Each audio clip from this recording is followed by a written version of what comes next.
Chennai super കിങ്സുമായി Sanju സാംസണെ trade ചെയ്യാനുള്ള Rajasthan Royals പദ്ധതിക്ക് തിരിച്ചടി. രാജസ്ഥാൻ മുന്നോട്ട് വെച്ച ഉപാധികൾ അംഗീകരിക്കാൻ ചെന്നൈ തയ്യാറായില്ല. സഞ്ജുവിന് പകരം രാജസ്ഥാൻ ആവശ്യപ്പെട്ട താരങ്ങളെ വിട്ടുകൊടുക്കാൻ ചെന്നൈക്ക് താൽപ്പര്യമില്ലെന്നാണ് ക്രിക്ബസ് റിപ്പോർട്ട്. 3 താരങ്ങളെയാണ് സഞ്ജുവുമായി ട്രേഡിംഗ് നടത്താൻ വേണ്ടി രാജസ്ഥാൻ ചെന്നൈയിൽ നിന്ന് തിരഞ്ഞെടുത്തത്. ചെന്നൈ ഓപ്പണർ ഋതുരാജ് ഗെയ്ക്വാദ് ആയിരുന്നു ആദ്യ ചോയ്സ്. എന്നാൽ ചെന്നൈക്ക് വേണ്ടി മികച്ച പ്രകടനം നടത്തുന്ന ഗെയ്ക്വാദിനെ വിട്ടുകൊടുക്കാൻ മാനേജ്മെൻറ്റിന് താൽപ്പര്യമില്ല. ഗെയ്ക്വാദ് നായകനായി തുടരണമെന്ന നിലപാടിലാണ് Chennai management.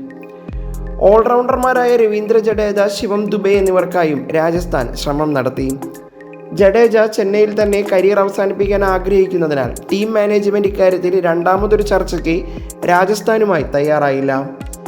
Part time bowler, finisher എന്നീ റോളുകളിൽ തിളങ്ങുന്ന ശിവം ദുബെയെ വിട്ടുകൊടുത്ത് വിക്കറ്റ് കീപ്പർ ബാറ്ററായ സഞ്ജുവിനെ എടുക്കുന്നത് ടീമിൻ്റെ സന്തുലിതാവസ്ഥയെ ബാധിച്ചേക്കുമെന്നും CSK മാനേജ്മെൻറ്റ് കരുതുന്നു.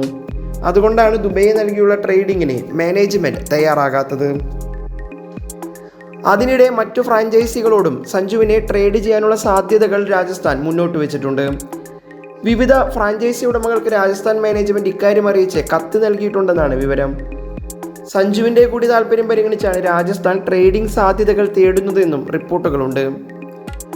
തന്നെ റിലീസ് ചെയ്യണമെന്ന് സഞ്ജു ആവശ്യപ്പെട്ടതായി നേരത്തെ വാർത്തകൾ പുറത്തു വന്നിരുന്നു. സമീപകാലത്ത് മാനേജ്മെൻറ്റുമായി താരം അത്ര നല്ല ബന്ധത്തിലല്ല.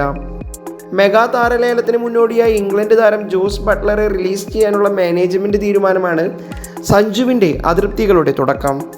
യുസ്വേന്ദ്ര ചഹലിനെ റിലീസ് ചെയ്തതിലും സഞ്ജു ടീം മാനേജ്മെൻറ്റിനെ അതൃപ്തി അറിയിച്ചിരുന്നു.